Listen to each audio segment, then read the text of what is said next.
Olá, pessoal, tudo bom com vocês? Eu estava corrigindo a atividade 3 sobre elementos da narrativa e eu percebi que tiveram alguns erros que foram recorrentes, que foram comuns a vários alunos. Então, eu gravei esse vídeo para retomar esses exercícios, explicar a resposta correta, por que as outras estavam erradas, para que não fique nenhuma dúvida, tá bom? Se você ainda tiver com alguma dúvida, eu vou deixar também a gravação da aula ao vivo, que tem a explicação dos elementos da narrativa. E qualquer coisa, se ainda assim vocês tiverem dúvida, vocês podem me mandar mensagem no WhatsApp ou escrever aqui mesmo no Google Classroom, tá? Aproveito também para falar para vocês que tem até segunda-feira para entregar a atividade de produção de texto.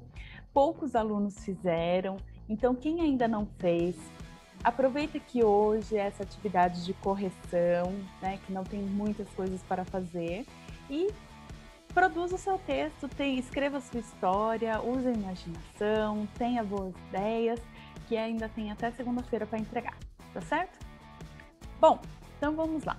Eu vou colocar aqui as perguntas para que eu vá explicando para vocês, certo?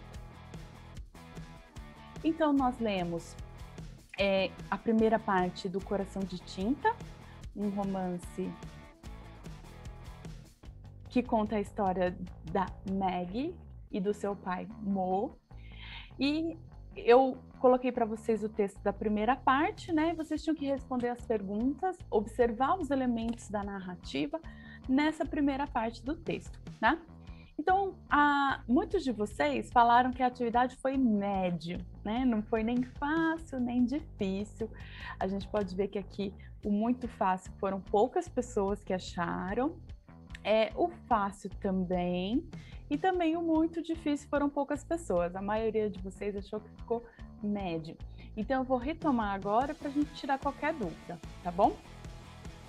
A primeira pergunta falava sobre o narrador. Então, olha lá. Assinale a alternativa que contém o trecho que comprova que o narrador deste romance é onisciente.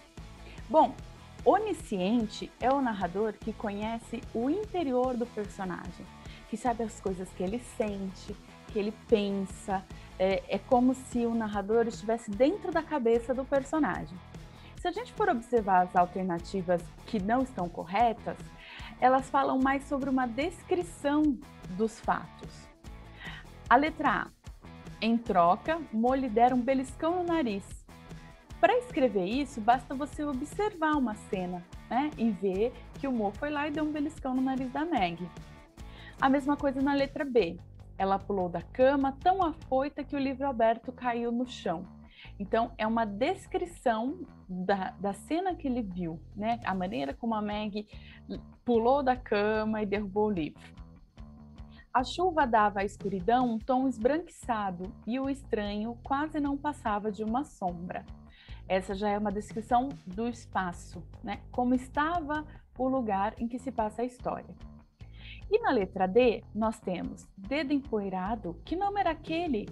Meg não conseguia se lembrar de tê-lo ouvido alguma vez, mas mesmo assim lhe parecia familiar, como uma lembrança muito antiga que não quer tomar uma forma definida. Então, nesse caso aqui, o que a gente tem? O narrador, ele descreve o que a Meg está pensando, que ela não lembra quem é o dedo empoeirado, mas de alguma forma parece que ela já escutou esse nome, que ela sabe de onde veio, né? Então é uma lembrança antiga. E aí a resposta correta, então, é essa daqui, né? Dedo empoeirado, a letra D. Que nome era aquele? Aqui a gente tem um sinal de onisciência, que é quando o narrador conhece o que o personagem está pensando, o que ele está sentindo dentro daquela cena. Tá certo? Então, próximo. Vocês foram bem até nessa questão, ó. Mais da metade acertou que era a letra D. A segunda resposta mais comum foi a letra C, que era essa descrição do espaço. Então, por que não tem onisciência aqui? Porque é uma descrição do lugar. O narrador, ele pode fazer essa narração apenas observando, ele não precisa ir tão a fundo, né? Ele não precisa estar por dentro da consciência do personagem. A segunda questão também era sobre o narrador. Também é função do narrador manter o leitor preso à história, criar expectativas. Releio o início do segundo parágrafo. Naquela noite em que tanta coisa começou e tanta coisa mudou para sempre. Qual a expectativa que o narrador cria para o leitor? Não tem uma única resposta correta, né? Porque era uma questão aberta, não era uma questão de múltipla escolha. Mas o que eu esperava de vocês nessa resposta? Que, neste momento, o narrador anuncia para o leitor que vão ter mudanças, que vão ter reviravoltas, né? Então, olha só, naquela noite em que tanta coisa começou e mudou para sempre. Então, a trajetória desses personagens até aquele momento vai sofrer uma drástica mudança. E o que o leitor quer saber? O que mudou, né? O que vai mudar daquele momento em diante? Então, o narrador cria a expectativa de que algo muito extraordinário vai acontecer. E nós queremos ler a história para saber o que é isso, né? O que vai acontecer com esses personagens que vai mudar a vida deles para sempre, tá? Então, essa era uma resposta, qualquer resposta que falasse sobre isso. Vocês falaram muito criar suspense, criar curiosidade, né? Instigar o leitor para saber o que vai acontecer na história. Então, é essa expectativa que cria, né? De reviravolta, de mudança, de que algo vai transformar a vida dos personagens. A questão número 3 era bem simples, né? Era observar no texto as características dos personagens e relacionar. Então, a Meg era uma menina de 12 anos, curiosa, inteligente, um pouco teimosa e gosta de ler. O Mo é apaixonado pelos livros, possui uma voz mansa que acalma.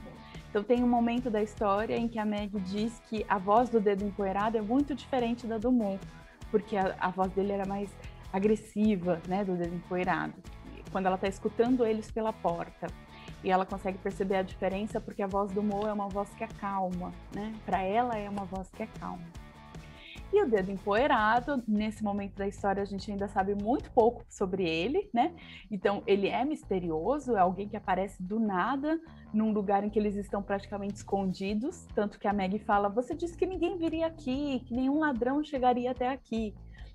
Então ele é misterioso, né? E a descrição mostra bem as roupas, que ele está usando um sobretudo, que ele tem uma mochila nas costas, que sai um bichinho dessa mochila e volta para se esconder. Então, nesse momento da história, nessa primeira parte, é tudo que a gente sabe sobre o Dedo Empoeirado. Essa também é uma questão que vocês acertaram bastante, olha lá, a maioria de vocês. Então, a Meg é o laranjinha, a resposta correta, né? Tem 12 anos, é curiosa e tudo mais. Percebam que curioso é algo que a gente percebe que a Meg é, pelas atitudes dela. Em nenhum momento é dito, né, que ela é curiosa. Mas lendo a história a gente consegue perceber. Muitos de vocês também acertaram a característica do Mo e do Dedo Empoeirado. Então foi uma questão que vocês não tiveram tanta dificuldade. A questão 4 também não tinha uma única resposta correta. Então, como eu expliquei na pergunta, né, existem dois tipos de tempo na história. Tem o tempo cronológico, que é a duração real dos fatos, e tem o tempo psicológico, que é a impressão que a gente tem sobre a duração dos fatos. Então, eu queria que vocês sentissem a duração da história. Tivemos respostas muito diversas nessa questão, porque é bem pessoal, mas dá para a gente pensar em alguns detalhes do que foi contado e chegar mais ou menos a um consenso, né? Então não existe uma única resposta certa, mas existe um consenso. Então vamos lá, quanto tempo parece que durou essa parte da história de Coração de Tinta? Essa primeira questão, ela é totalmente pessoal, né? Quando você lê uma história, você tem uma sensação de duração de tempo. Então, alguns falaram que parece que foi a noite toda, que foi um dia, né? Então, até aí é aceitável. Alguns alunos responderam um tempo muito longo, uma semana, um ano. Eu imagino que talvez vocês tenham confundido com o livro todo, mas eu estava perguntando sobre aquele acontecimento da primeira parte. Então, pode ter a sensação de ter durado uma noite, por exemplo, algumas horas, não muito mais que isso. Porque o que acontece de fato? Então, a Meg percebe que tem alguém rondando a casa, ela vai avisar o Mo, ele desconfia um pouco, mas vai com ela até fora, ele vê que é o dedo empoeirado, chama ele para entrar, oferece uma roupa seca para ele se trocar por causa da chuva, e eles têm essa conversa tensa. E depois dessa conversa tensa, o dedo empoeirado vai embora. Ele vai embora e diz que volta no dia seguinte. Então, ainda não terminou a noite, né? Se ele volta no dia seguinte para saber a resposta do Mo.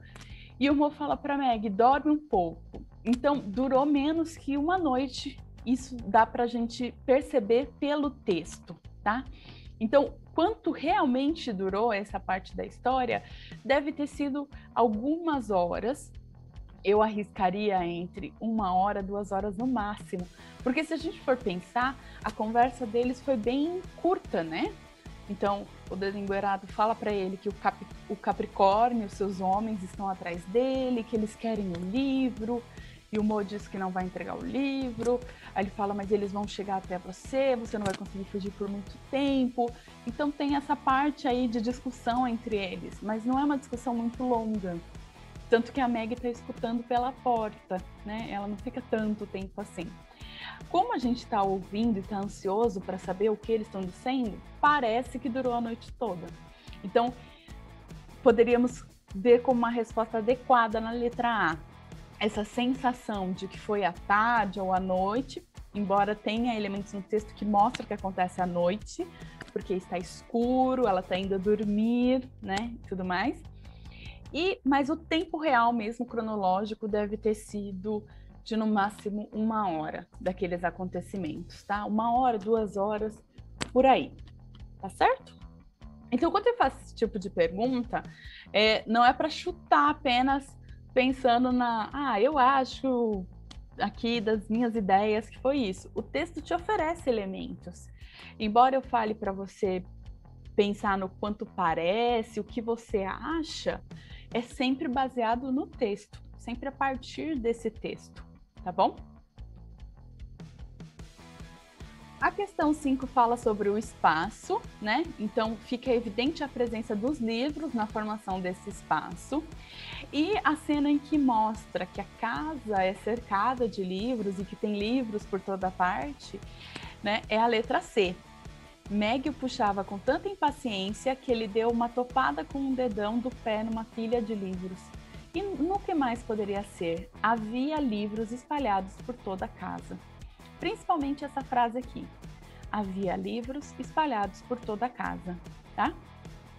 As outras alternativas, elas também mencionam um livro, mas não necessariamente na composição do espaço, tá? Então, o livro que ela começava a ler estava embaixo do travesseiro.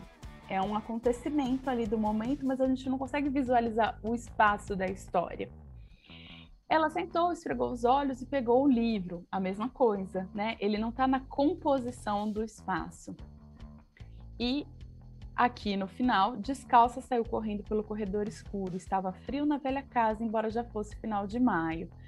Essa questão era totalmente fora, né? Não tinha nada a ver com a questão dos livros.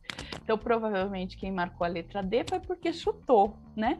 Mas se você confundisse entre a A, a B e a C, você percebeu que existe o livro como uma figura, um objeto importante na composição da história. Então, a maioria de vocês acertou, né? 52% marcaram a letra C, tá? Alguns, 15%, marcou a letra B e 23% marcou a letra A, que realmente poderia causar essa confusão, né? O livro embaixo do travesseiro. Mas pensando no espaço em que se passa a história como um todo, a alternativa mais adequada é a letra C, tá? E aqui, bem pouquinho, os que chutaram, né, digamos assim, que foram na última questão. A questão 6 era sobre o enredo. Então, a narrativa, ela tem um enredo, né? Tem uma situação corriqueira, comum, que é a situação inicial. Então, a Meg tá lá com o livro no colo, né? Não quer dormir, ela quer continuar lendo, mas o Mo quer que ela durma e tudo mais. E aí, acontece alguma coisa que altera essa normalidade, né? Que é algo que causa uma quebra dessa situação inicial. Nós tínhamos aqui como opção a chuva forte que caía naquela noite.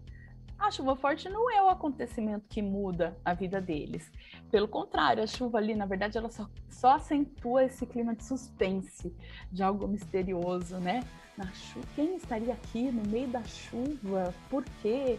Então, ajuda a criar o suspense. A Meg esquecer a vela acesa ao ler o livro. Isso daí aparece no texto, né? Ela fala que ela quer acender uma vela porque ela gosta, mas ela não chega a acender a vela, né? Porque no momento em que ela vai acender a vela, que ela risca o fósforo, ela vê a sombra do dedo empoeirado, então ela não acende a vela. Esse acontecimento não aparece na história.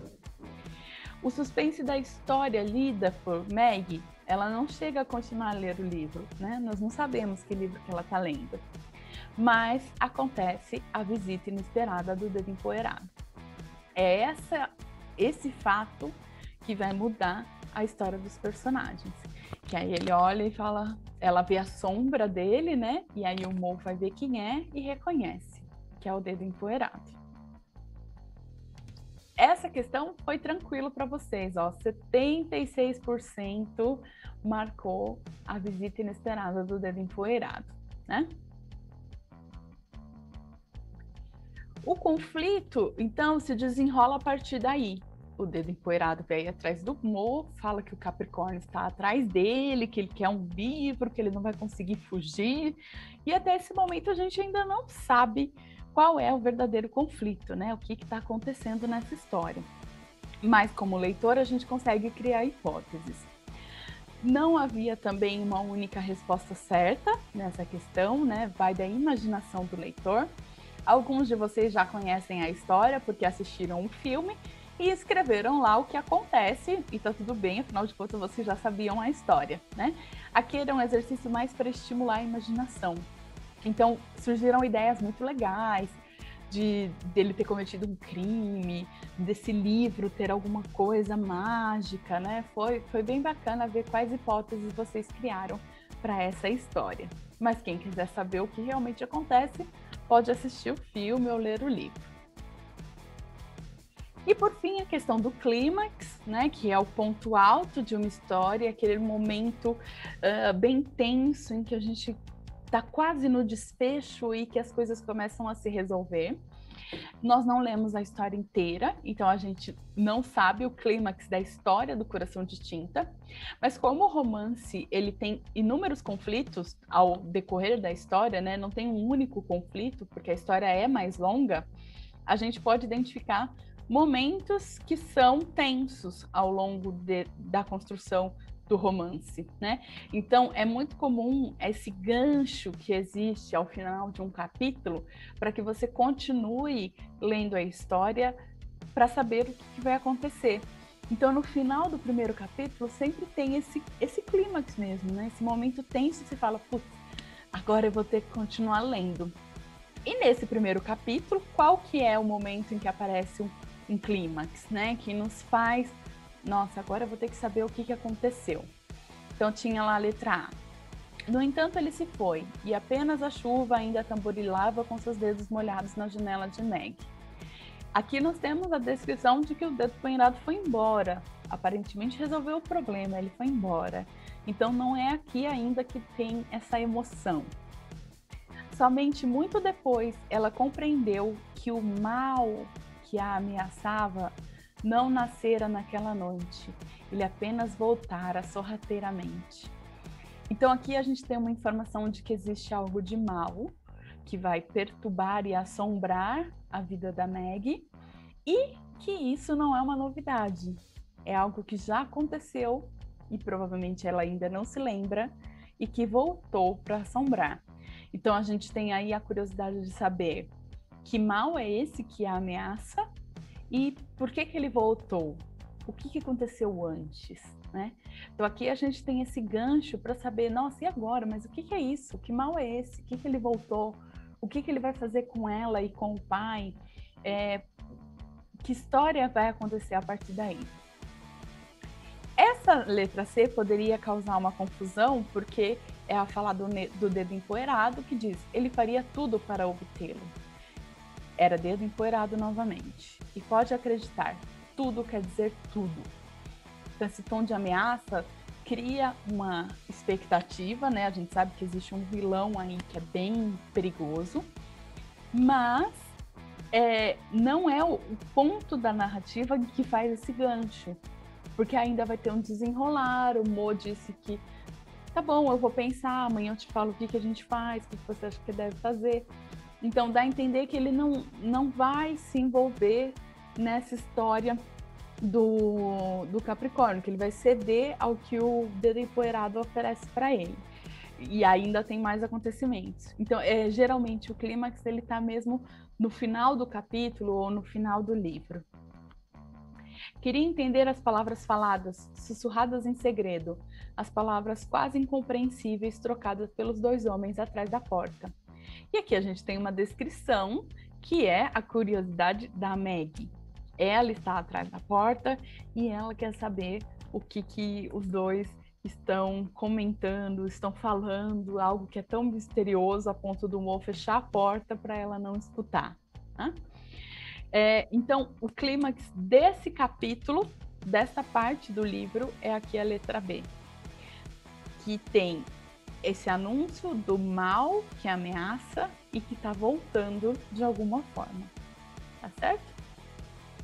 Essa questão foi um pouco mais difícil para vocês, então aqui ainda assim teve bastante acerto, 51%, mas muita gente confundiu com a letra C, né? A resposta correta era B, muita gente confundiu com a letra C, e faz sentido vocês terem confundido, porque realmente tem esse tom ameaçador do dedo empoeirado.